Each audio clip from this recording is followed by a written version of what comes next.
21 juin 1940. Le père Jules Grand est fait prisonnier par l'armée allemande et est envoyé au Stalag 6G. Il ignore qu'il ne reviendra pas et que sa vie va illuminer les ténèbres les plus profondes.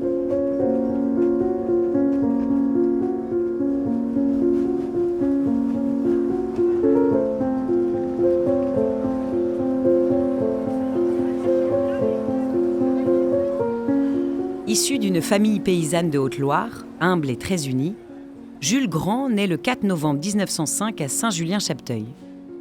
Il garde de ses racines le goût de la simplicité et une attention naturelle aux plus petits. Vicaire à la paroisse Saint-Laurent du Puy-en-Velay lors de la mobilisation de 1939, il est déjà connu pour sa charité discrète. Bien que ses revenus soient maigres, il trouve toujours quelques pièces à prélever sur son magot pour aider ceux qui frappent à sa porte. Passionné par l'éducation des jeunes, il s'occupe de préférence des enfants de la rue, utilisant même un petit projecteur de cinéma pour capter leur attention et leur transmettre le catéchisme. Mais la guerre interrompt ce ministère de proximité. Fait prisonnier le 21 juin 1940, il est transféré au Stalag 6G. Grâce à sa fonction d'infirmier, il obtient une liberté de mouvement relative qui lui permet de circuler entre les différents camps de travail. Pendant des mois, il mène une vie de vagabondage spirituel, parcourant 17 commandos pour atteindre plus de 1200 camarades. Il célèbre jusqu'à 4 messes chaque dimanche, à toute heure, souvent avec des moyens de fortune. Il écrit en 1942 « J'ai passé des mois sans voir un confrère, sans livre. » Pourtant, il ne faiblit pas, instaurant même le rosaire vivant, une prière pour maintenir l'espérance chez ces hommes que l'exil risque d'aigrir.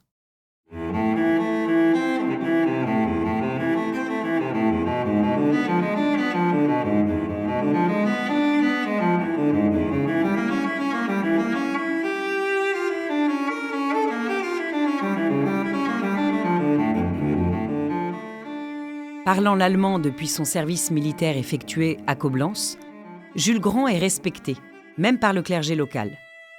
Mais son ardeur apostolique finit par alarmer la Gestapo.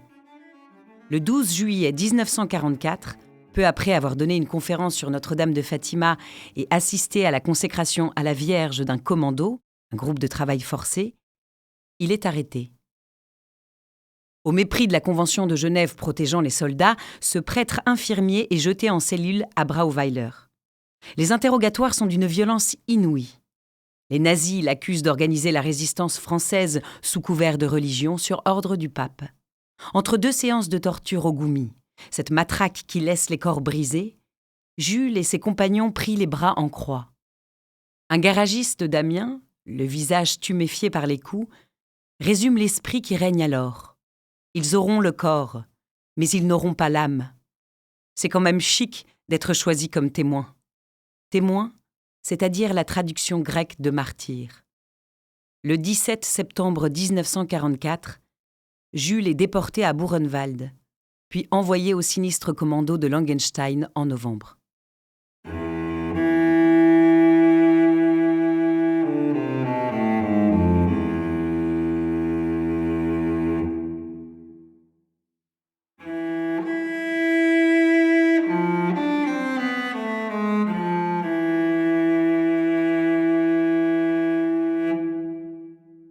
L'abbé Grand est préposé à une bétonnière géante.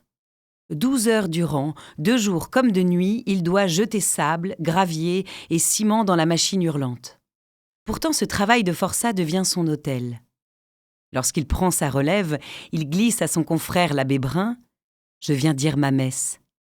Dans le fracas des machines et les cris des SS, Jules Grand est un phare. Des ouvriers, des médecins, des officiers s'approchent de la bétonneuse pour recevoir le pardon de Dieu ou une minuscule parcelle d'hostie consacrée dissimulée dans la paume de la main pour tromper la surveillance. Nombreux sont ceux qui témoigneront plus tard. « J'étais un pauvre type. C'est l'abbé de la bétonneuse qui m'a remis d'aplomb. » Mais le régime de Langenstein brise les plus robustes. Le 14 janvier 1945, alors que les colonnes de prisonniers se croisent pour la relève, un cri circule. « L'abbé se meurt !» Jules Grand est transporté au Revire. c'est-à-dire ce qui sert d'infirmerie. Dans un dernier geste de foi, il communie une dernière fois, confiant à un ami la boîte de cirage qui lui servait de ciboire. Il meurt 2 jours plus tard. Ses dernières paroles sont une offrande. « J'offre ma vie pour la libération de tous les bagnards. » L'évêque du Puy-en-Velay dira de lui qu'il est mort avec l'auréole d'un vrai martyr. Celui qui jetait le ciment pour les usines de guerre nazie a en réalité bâti dans le cœur des déportés une église de courage et de sainteté. Reconnu bienheureux, Jules Grand est béatifié le 13 décembre 2025 à Notre-Dame de Paris, avec 49 autres Français morts en haine de leur foi, martyrs de l'apostolat.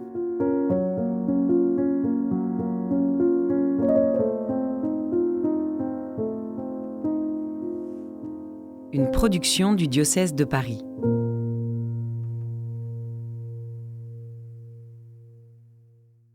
Cette série de podcasts est produite et réalisée par le service communication du diocèse de Paris avec la voix de Clémence de Vimal.